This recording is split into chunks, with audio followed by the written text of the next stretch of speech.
Sonko souhaite retourner en prison malgré son état de santé critique.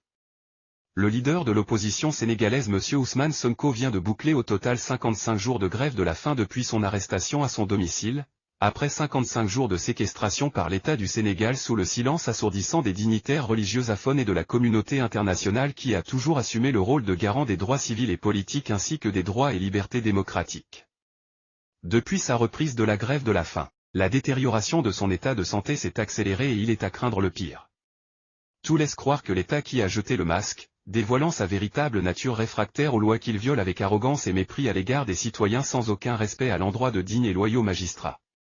Tout porte à croire que l'exécutif tente d'affaiblir le pouvoir spirituel auprès des disciples, car les appels et interventions de ce dernier auprès du chef de l'État n'ont à ce jour enregistré aucun résultat. Seul Ousmane Sonko a eu à donner des résultats positifs au pouvoir spirituel, en écoutant et en satisfaisant ses demandes sans rien obtenir en retour.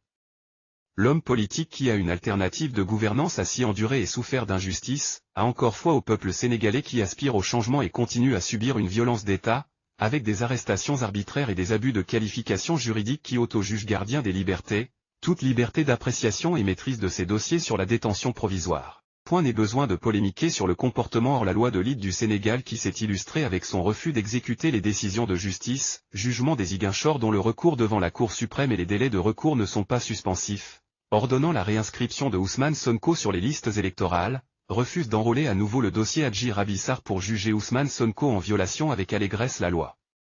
Face à autant d'épreuves dont la seule et entière responsabilité incombe aux autorités politiques, judiciaires, administratives, des intellectuels dégénérés et ensemble les forces de défense et de sécurité, il est à craindre qu'Ousmane Sonko ne laisse pas les autorités faire porter le chapeau de ce qui semble désormais prévisible aux autorités hospitalières, vu l'état dans lequel il a terminé sa journée du 22 octobre, et qu'il exige d'être ramené en prison.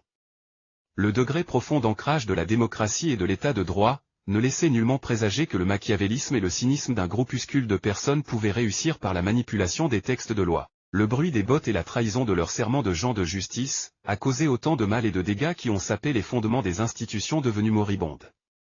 Il ne faut jamais avoir la vanité de son intelligence et l'orgueil démesuré du pan, car le réveil brutal ne manquera pas de vous surprendre. Sir Clédor et Y Avocats sans frontières. Membre du collectif de défense d'Ousmane Sonko.